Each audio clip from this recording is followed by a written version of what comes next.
Hi, Sneak Peekers. I'm here with Mickey Keating, Brian Morvant, and Jen Wexler here at Fantastic Fest for their film Darling.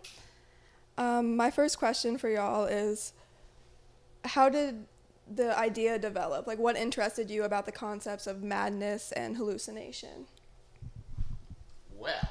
So I just really, while we were editing my previous film, we were watching a lot of like 1960s style, psychedelic kind of more experimental horror films, and definitely some more abstract stuff. And what I was really in tune with, and what I was watching a lot of was like the innocence and repulsion and the haunting, and like those classic kind of like almost very very very strange, weird movies that kind of tackle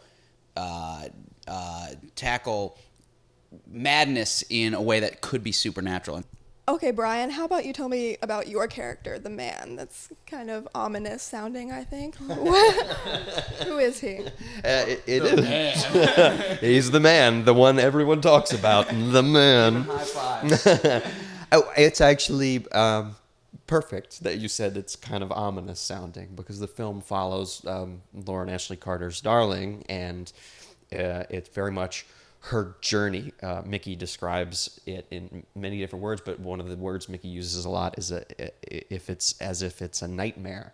And to me, as an audience member, I feel like I'm watching it through the lens of her experience, and we see so much loneliness. She's this one girl in this one house, and it's fairly without dialogue for a while until she meets me, the man, who may or may not have a name that's said in the movie, and you get to see this whole other side of Lauren's character and her psychology and how she's reacting to this mysterious, not directly told to the audience, trauma that she's experienced in the past, and you get to question who he is and what his intentions are. Okay, Darling has a very haunting score, and I want to know, like, at what point did you know what you wanted the film to sound like?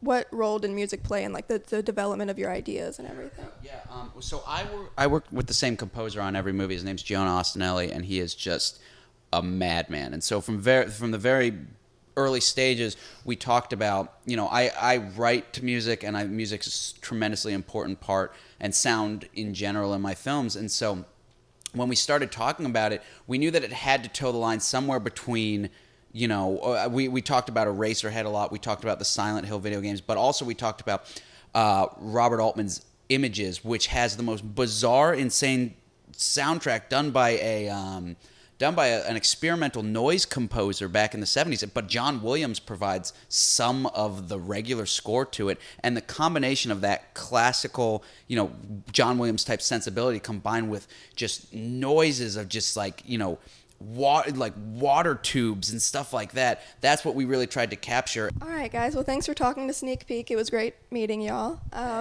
Back to you.